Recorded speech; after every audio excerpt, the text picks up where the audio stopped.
శ్రీ గురుభ్యో నమః. కన్యారాశి జాతకులకి కుజకేతు యొక్క సంఘర్షణ ఫలితాలు ఎలా ఉంటాయో ఒక 3 పాయింట్లు తెలుసుకుందాం. ఇక జూన్ నెల 7వ తేదీ నుంచి జూలై 28వ తేదీ వరకు కన్యారాశి జాతకులకి 12వ స్థానంలో ద్వాదశ స్థానంలో అంటే సింహరాశిలో కుజుడు కేతు 2 గ్రహాల యొక్క కలయిక జరుగుతుంది. దీన్నే పిశాచ యోగము అంటారు. పిశాచ యోగం అంటే అదేదో భూతాలు ప్రేతాలు పిశాచాలు అనుకోవద్దు. ఇది ఒక అదృశ్య అవయోగము. దీని ఇంపాక్ట్ దేశాలపైన, ప్రపంచంపైన, ప్రకృతి వైపరీత్యాలపైన, భూకంపాలపైన, ఈ వాతావరణ అంశాలపైన, లేక సరిహద్దు యుద్ధభయ వాతావరణాలపైన ఉంటాయి. ఒక్కోసారి రాజకీయ నాయకులపైన, అంటే పదవిలో ఉండే రాజకీయ నాయకులు ప్రపంచంలో ఎన్నో దేశాల్లో ఉంటారు, అధినేతలు ఉంటారు. కొంతమంది అధినేతలు ఉండటం అక్కడ ప్రజలకి ఇష్టంగా ఉండకపోవచ్చు. ప్రజల యొక్క మూకుమ్మడి దాడి వలన కూడా ఒక్కోసారి విధి లేక రాజీనామా చేరిపోతుంటారు. కేవలం ఈ జూన్ 7 నుంచి జూలై 28 దాకే అనుకోవద్దు. దాని ఇంపాక్ట్, దాని ప్రభావం మాత్రం ఇది వెళ్ళిపోయిన తర్వాత, యోగం వెళ్ళిన తర్వాత మరొక 10-11 నెలల దాకా, ఒక విధంగా చెప్పంటే రాబోయేటువంటి ఉగాది వరకు దీని ప్రభావం అంటిపెట్టుకుని ఉంటుందని చెప్పవచ్చు. ఇక ఈ కన్యారాశిలో జన్మించిన జాతకులు కొన్ని జాగ్రత్తలు చెప్తాను. మొత్తం 3 పాయింట్లు చెప్తాను. ఈ 3 పాయింట్లలో మన రాశి ఫలితాల్లో కేవలం 1 పాయింట్ మాత్రమే చెప్పాను. ఇప్పుడు 3 పాయింట్లు చెప్తాను. ఎందుకంటే మన సమయం లేదు కనుక ఈ 3 పాయింట్లతో పాటు చిన్నపాటి రెమెడీ కూడా ఒకటి తెలియజేస్తాను. అయితే దీనికి ముందుగా ఒక విషయం ఏంటంటే, జూలై నెల మొదటి వారంలో నేను బెంగళూరు సిటీలో ఉంటాను. కేవలం ఒక 2 రోజులు మాత్రమే ఉంటాను, అంతకంటే ఎక్కువ ఉండను. నా అపాయింట్మెంట్ కావాలని చాలామంది రకరకాలుగా ప్రయత్నం చేస్తున్నారు. అందులో నేనే బెంగళూరుకి వస్తున్నాను కనుక ఎవరైనా కావాల్సి ఉంటే ఈ నెంబర్కి కాల్ చేయవచ్చు. నెంబర్ నోట్ డౌన్ చేసుకోండి, 9348632385. ఇక జూన్లో 3 మంగళవారాలు వస్తాయి, 10, 17, 24.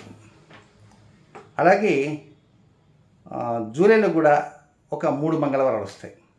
4 మంగళవారాలు, 1, 8, 15, 22. కనుక ఈ మొత్తం 7 మంగళవారాలు. 7 మంగళవారాలలో ఉదయం 9 గంటల నుంచి 10:30 వరకు ఉండే సమయాన్ని యమగండ కాలము అంటారు. దాన్నే కేతుకాలం అంటారు. తమిళియన్స్కి బాగా తెలుసుది. ఏదైనా ముఖ్య కార్యక్రమానికి వెళ్ళబోయే ముందుగా రాహుకాలం చూస్తారు. ఇప్పుడు యమగండ కాలం ఉంది, అమ్మో వెళ్ళకూడదు, తర్వాత ఆగిపోదాం అంటారు. అది వారి సంప్రదాయం. అది మన తెలుగువారికి ఆ సంప్రదాయం లేదు. తెలుగువారికి ముహూర్తాల్లో కూడా ఏకంశ దోషాలు ఉంటాయి. ఆ దోషాల్లో కూడా రాహుకాల ప్రసక్తి కానీ యమగండ కాలం ప్రసక్తి లేనే లేదు. కనుక ముహూర్తాల్లో రాహుకాలం దొర్లుతుంటాయి. కనుక దాని గురించి ఇబ్బంది పడాల్సినంత అవసరం లేదు, ఆలోచన చేయాల్సిన అవసరం అంతకంటే లేదు. అయితే ఆ యమగండ కాలాన్ని పరిహారం చేయాలా, ఆ పరిహారం ఏమిటని చివరిలో చెప్తాను. ఇక పాయింట్లు వరుసగా 3 పాయింట్లు ఏంటంటే, మొదటి పాయింట్ ఏంటంటే జూన్ 7 నుంచి జూలై 28 దాకానే ఈ జాగ్రత్తలు తీసుకోవాల్సింది. అయితే మీకు ఇంపాక్ట్ అనేది ఉంటుంటుంది కనుక ఈ టైంలో జాగ్రత్తలు తీసుకుని ఉంటే చక్కగా అనుకూలంగా ఉంటుంటుంది రాబోయేటువంటి 10-11 నెలలు కూడా. మొదటి పాయింట్ ఏంటంటే, తోబుట్టువులతో కోపాలకి కలహాలకి వెళ్ళకండి. తోబుట్టువులతో ఎంతవరకు మాట్లాడాలనో అంతవరకే మాట్లాడండి. రక్త సంబంధీకులు, అక్క కావచ్చు, అన్న కావచ్చు, చెల్లి కావచ్చు, తమ్ముడు కావచ్చు, కేవలం తోబుట్టువులే. మీరేదో చెప్పాలనుకుంటారు, చెప్పాలని కూర్చుంటారు, ఒక్కోసారి చెప్పలేక సగం చెప్పి సగం దాటేసే ధోరణి ఉంటే వాడు పసిగట్టేస్తారు. ఎందుకు చెప్పాల్సిన అవసరం ఏమిటి? సగం చెప్పి సగం ఆపడం ఎందుకు? అసలు చెప్పకుండా కామ్గా ఉంటే పోతుందా? మీరు ఎక్కడ ఇల్లు కొనుక్కున్నారా, వాకిలి కొనుక్కున్నారా, అది కొనుక్కున్నారా, ఇది కొనుక్కున్నారా? వీటి గురించి ఒక్కొక్కసారి ముందే ప్రచారం చేసుకుందాం అనే ఆర్భాటంతో కూడా ఉండేటువంటి వారు ఉంటారు. కనుక ఏదైనా జూన్ 7వ తేదీ నుంచి జూలై 28వ తేదీ వరకు తోబుట్టువులతో అంటి ముట్టనట్లుగా ఉండాలని చెప్పటంలే. హాయిగా హ్యాపీ అక్కడ పోండి, అక్కడ విడిది చేయండి, రండి. కానీ కొన్ని విషయాలు ఎంతవరకు చెప్పాలనో ముక్తసరిగానే చెప్పండి, అంతకంటే ఓవర్గా చెప్పవద్దు. దీనికి తోడు కోపాలకి కలహాలకి వెళ్ళవద్దు. ఇది మొదటి పాయింట్. ఇకపోతే 2వ పాయింట్, మీకు ఏదైనా చిన్నపాటి అనారోగ్యం లాంటిది ఏదైనా ఉంటే డాక్టర్లు చూపించుకోండి. ఎందుకంటే జనరల్ చెకప్కి వెళ్ళండి. బ్లడ్ టెస్ట్ కావచ్చు, యూరిన్ టెస్ట్ కావచ్చు, బీపీ ఉండొచ్చు, మీరు తెలుసుకోలేకపోవచ్చు. అది ఏమన్నా లో బీపీనా హై బీపీనా అని చూసుకోవాలి. ఒక్కోసారి ఏదైనా సమస్య ఉన్నట్టుంటే ఒక కార్డియాలజిస్ట్ సరిపోండి, హృద్రోగ నిపుణుడు, ఆయన దగ్గరికి పోయి కొంచెం బాడీని చెకప్ చేయించండి. దాన్ని ఏదైనా చిన్నపాటి మైనస్ పాయింట్స్ ఉన్నాయనుకోండి, డాక్టర్ గారు నిర్ణయాలు చెప్తారు. మీరు కామ్గా కూర్చుంటే అప్పుడు తల ప్రాణం తోకొచ్చి కూర్చుంటుంది. ఇక రెండవది, ప్రయాణం వెళ్ళేటప్పుడు వెహికల్లో వెళ్ళినా లేక ఎక్కడ వెళ్ళినా కొన్ని జాగ్రత్తలను తీసుకోండి. తీసుకుపోతే డబ్బు భద్రంగా ఉందా లేదా, ప్రయాణాలలో వెళ్ళేటప్పుడు ఆ పక్కన బ్యాగేజ్ ఉంటుంది కనుక ఆ బ్యాగేజ్ ఎక్కడో పెడతారు, ఎక్కడో కూర్చుంటారు, కునుకు తీస్తుంటారు. ఆ తర్వాత అవి గాడికి వెళ్ళిపోతాయి, తీసుకుపోయే వాళ్ళు వెళ్ళిపోతారు. అలాగే ట్రైన్ జర్నీ అప్పుడు ఆ పైన పెట్టేస్తారు, కిందకి దిగుతారు, కాఫీ టీ అంటారు. ఒక్కోసారి ఈ భోగి ఎక్కిపోయి ఆ భోగి ఎక్కుతారు, కొన్ని ఇబ్బందులు ఉంటాయి. కనుక చాలా జాగ్రత్తగా ప్రయాణంలో ఉండాలి. ప్రయాణాల్లో అలర్ట్గా ఉండండి. టికెట్ విషయంలో కావచ్చు, డబ్బు విషయంలో కావచ్చు, రైలు దిగేటప్పుడు కావచ్చు, రైలు ఎక్కేటప్పుడు కావచ్చు, బస్సు దిగేటప్పుడు కావచ్చు, బస్సు ఎక్కేటప్పుడు కావచ్చు, డ్రైవింగ్ చేసేటప్పుడు కావచ్చు, డ్రైవింగ్ చేసే సమయంలో ఎదురుగా వస్తున్న వాహనాల విషయంలో కూడా కావచ్చు, ఫోన్ మాట్లాడుతూ డ్రైవింగ్ చేయకండి. ఇవి తీసుకోవాల్సినటువంటి జాగ్రత్తల్లో ఇది రెండవ జాగ్రత్త. ఇకపోతే మూడవ జాగ్రత్త అదేమిటంటే, షేర్ మార్కెట్కి చాలా దూరంగా ఉండాలి. ఒక్కోసారి తడిసి మోపిడైపోతుంది, అప్పులు ఎక్కువైపోయే అవకాశాలు ఉంటాయి, దాంట్లో పెట్టిన తిరిగి రాకుండా ఉండే స్థితులు ఉంటాయి. దీనికి తోడు ఎవరికన్నా ఆ సమయంలో బదులుగా అప్పు ఇద్దామనుకుంటే కొంచెం ఆలోచన చేయండి. ఇట్ గోస్ దట్స్ వై ఇటు పోవటం ఇంకా రావు. కనుక అలాగే ఆ రుణం ఇవ్వటమే కాకుండా జూద సంబంధ క్రీడలకి చాలా జాగ్రత్తగా ఉండాలి. అనవసరమైన ఖర్చును తగ్గించుకోవాలి. ఒక్కోసారి అవసరమైన ఖర్చు అయినప్పటికీ కూడా ఆ అవసరమైన ఖర్చు కూడా వీలైనంత వరకు ఏదన్నా 10 రోజుల పాటు తంటాలు పడవచ్చా అని ఆలోచన చేసి ఆ తర్వాతనే అది అవసరం అనుకుంటేనే, బాగా అనుకూలంగా అవసరం అనుకుంటేనే అప్పుడు ఖర్చు చేయడానికి ప్రయత్నం చేయండి. అంతే తప్ప హడావిడిగా జేబులో డబ్బులు ఉన్నాయి కదా, ప్యాకెట్లు ఉన్నాయి కదా, లేకపోతే కార్డు పెట్టి కొట్టేద్దాం, క్రెడిట్ కార్డు మన దగ్గర ఉంది, ఇంట్లో ఆర్టికల్ తీసుకుపోదాం, బాగా షో పీస్లా గోడకి కట్టేద్దాం అని మాత్రం అనుకోవచ్చు. అది షో పీసే నిజమే, గోడకి చేస్తే చక్కగా అందంగా ఉంటుంది, అలంకరణప్రాయంగా ఉంటుంది. కానీ దానివల్ల సమస్యలు అనేవి పెరుగుతాయి. ఏం పెరుగుతాయండి? గోడకు కొట్టింది కదండి, ఇక్కడ మళ్ళీ తిరిగి పే చేయలేక చాలా ఇబ్బందులు పడాలి. కనుక రుణం చేయటానికి ప్రయత్నం చేయవద్దు. అనవసరమైన ఖర్చులను తగ్గించుకోవడానికి ప్రయత్నం చేయండి. వీలైనంత వరకు ఆరోగ్య విషయంలో జాగ్రత్తలు తీసుకోండి. తోబుట్టువులతో జాగ్రత్తగా మాట్లాడండి. అది ఇక ఈ కన్యారాశిలో 3 నక్షత్రాల జాతకులు ఉంటారు. ఉత్తర 2, 3, 4 పాదాల వారు, హస్త నక్షత్ర జాతకులు, చిత్రా నక్షత్రం 1, 2 పాదాల జాతకులు ఉంటారు. కనుక జూన్ 7 నుంచి జూలై 28 దాకా ఏ సమయాల్లో వ్యతిరేకతలుగా ఉంటాయో చెప్తాను. ఆ సమయాలలో కొంచెం అలర్ట్గా ఉండండి, జాగ్రత్తలు తీసుకోండి. క్రొత్త కార్యక్రమం శ్రీకారం చుట్టవద్దు. రొటీన్ కార్యక్రమం మాత్రం చేసుకుపోవడానికి ప్రయత్నం చేయండి. ఇక అందులో మొదటి నక్షత్రం ఉత్తరా నక్షత్రం 2, 3, 4 పాదాల జాతకులు. ప్రతి నెలలో 3 టైమింగ్స్ ఉన్నాయి. జూన్లో 3 ఉన్నాయి, జూలైలో 3 ఉన్నాయి. ఇక జూన్లో మొదటిది 10వ తేదీ సాయంత్రం 6 గంటల 2 నిమిషాలతో మొదలై 11వ తేదీ రాత్రి 8 గంటల 10 నిమిషాల వరకు అనుకూలమైన సమయం కాదు. ఇక రెండవది 19వ తేదీ అర్ధరాత్రి 11 గంటల 17 నిమిషాల నుంచి 22వ తేదీ మధ్యాహ్నం 11 గంటల 4 నిమిషాల వరకు, వెరీ లెంగ్తీ పీరియడ్. 19 రాత్రి 11:17 నుంచి 22 మధ్యాహ్నం 11 గంటల 4 నిమిషాల వరకు కొంచెం ఆ టైం మాత్రం నాట్ ఫేవరబుల్, జాగ్రత్తలు తీసుకున్న సమయం. ఇక జూన్లో 3వ టైం ఉంది. 28వ తేదీ ఉదయం 6 గంటల 35 నిమిషాలతో మొదలై 29వ తేదీ ఉదయం 6 గంటల 34 నిమిషాల వరకు అనుకూలమైన సమయం కాదు. రొటీన్ కార్యక్రమం చేసుకోవచ్చు. ఇక ఉత్తరా నక్షత్రం 2, 3, 4 పాదాల్లో జన్మించినటువంటి కన్యారాశి జాతకులకి జూలై నెలలో జూలై 7వ తేదీ రాత్రి 1 గంట 12 నిమిషాలతో మొదలై 9వ తేదీ వేకుంజామున 3 గంటల 15 నిమిషాల వరకు అన్ఫేవరబుల్ టైం.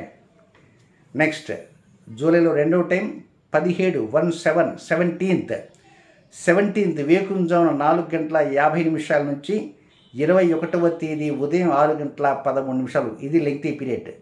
17వ తేదీ వేకుంజామున 4:50 మొదలై 21వ తేదీ ఉదయం 6:13. అంటే 17, 18, 19, 20, 21వ తేదీ ఉదయం. చాలా వెరీ లెంగ్తీ పీరియడ్. అలాగే ఇక జూలై నెలలో చివరి సమయం 25వ తేదీ సాయంత్రం 4 గంటల నుంచి 26వ తేదీ మధ్యాహ్నం 3:52 వరకు. ఇది కూడా జాగ్రత్తలు తీసుకోవాల్సిన సమయం. ఇక నెక్స్ట్ కన్యారాశిలో జన్మించిన 2వ నక్షత్ర జాతకులు హస్తా నక్షత్రం. హస్తా జాతకులకి జూన్లో 11వ తేదీ రాత్రి 8:10 నుంచి 12వ తేదీ రాత్రి 9:57 వరకు, 20వ తేదీ రాత్రి 9:45 నుంచి 22వ తేదీ మధ్యాహ్నం 11:04 వరకు, అలాగే 29వ తేదీ ఉదయం 6:34 నుంచి 30వ తేదీ ఉదయం 7:21 వరకు హస్తవారికి అనుకూల సమయాలు కావు.